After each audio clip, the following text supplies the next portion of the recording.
قومی ٹیم کی کمان بابر کے نام، بابر اعظم کو ایک بار پھر قومی ٹیم کا کپتان بنا دیا گیا۔ پی سی بی کا اعلامیہ جاری، اعلامیہ میں کہا گیا کہ Babar Azam white ball cricket میں پاکستانی ٹیم کی قیادت کریں گے۔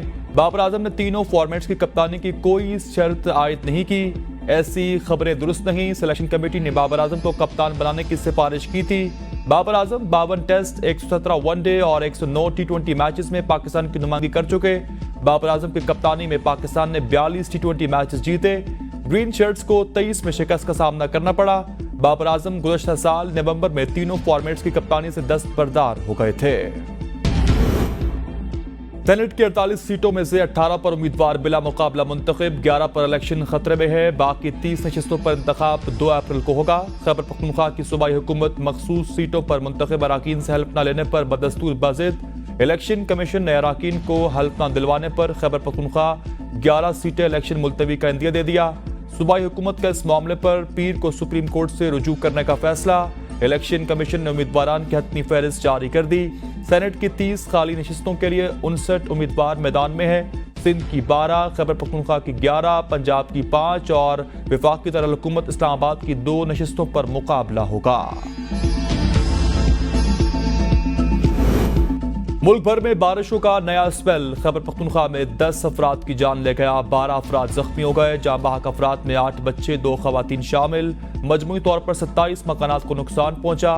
جانی و مالی حادثات پشاور، نوشہرہ، باجوڑ، شانگلہ، مانسیرہ، بنو، محمد، مردان اور شمالی وزیرستان میں رونما ہوئے۔ ملک کے دیگر علاقوں میں بھی اولوں اور شدید بارش سے گندم کی تیار فصل تباہ، سبزیاں اور پھلوں کے باغات بھی متاثر۔ اسلام آباد میں شدید آندھی اور طوفان، درخت جڑوں سے اکھڑ گئے۔ راولپنڈی کے مختلف علاقوں میں بھی موسلادھار بارش ہوئی۔ لینڈ سلائیڈنگ سے شاہراہ نیلم بھی کئی مقامات پر بند۔ اپر کوہستان میں لینڈ سلائیڈنگ سے بند شاہراہ کراکرم کھول دیا گیا۔ جڑواں شہروں سمیت لاہور میں آج بھی گرج چمک کے ساتھ بارش کا امکان۔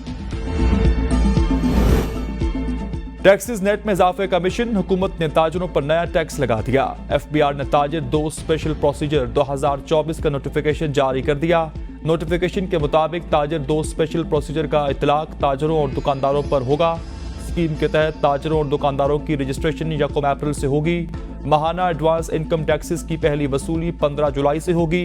اس کی وصولی ہر ماہ کی 15 تاریخ کو کی جائے گی۔ چھوٹے تاجروں، دکانداروں، ہول سیلرز، ریٹیلرز، مینوفیکچررز، کم ریٹیلرز، امپورٹرز اور کم ریٹیلرز پر بھی اسکیم کا اطلاق ہوگا۔ رجسٹریشن کراچی، لاہور، پشاور، راولپنڈی، کوئٹہ اور اسلام آباد میں ہوگی۔ تاجروں اور دکانداروں کے لیے کم از کم ایڈوانس ٹیکسز 1200 ہوگا۔ پیٹرولیم مصنوعات کی قیمتوں میں تاریخی اضافے کا امکان، جی ایس ٹی نافذ کیا گیا تو اضافہ 50 روپے فی لیٹر تک ہو سکتا ہے۔ حکومت کی پیٹرول کی قیمت میں 1 اپریل سے 10 روپے فی لیٹر اضافہ کرنے کی تیاری۔ آئی ایم ایف کا جی ایس ٹی لگانے کا مطالبہ، جی ایس ٹی دوبارہ نافذ کیا گیا تو یہ اضافہ 50 روپے فی لیٹر تک ہو سکتا ہے۔ ججز کے الزامات پر انکوائری کمیشن قائم، ریٹائرڈ جسٹس تصدق جیلانی سربراہ مقرر۔ وزیر اعظم کی زیر صدارت کابینہ اجلاس، سابق چیف جسٹس پاکستان تصدق جیلانی کو ججز خط پر بنائے تحقیقاتی کمیشن کا سربراہ نامزد کرنے کی منظوری دے دی گئی۔ کابینہ کا ججز خط میں مداخلت کے الزام سے انکار نامناسب قرار دیا گیا۔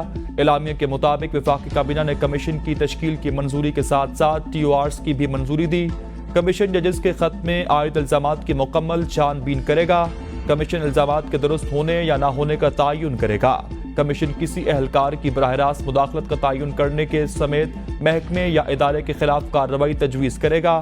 کمیشن کو انکوائری کے دوران کسی اور معاملے کی جانچ پڑتال کرنے کا اختیار بھی مل گیا۔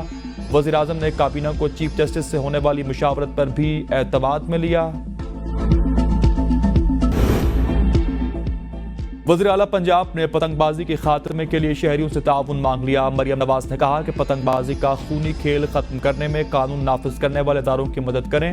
لاہور کے مختلف علاقوں میں پتنگ کی ڈور پھرنے سے گزشتہ روز بھی 2 افراد زخمی ہوئے۔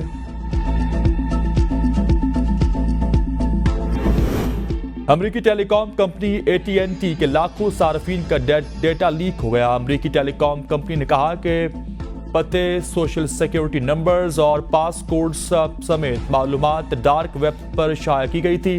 ٹیلی کام کمپنی کے 73 ملین موجود سابقہ صارفین کا ذاتی ڈیٹا آن لائن لیک ہوا۔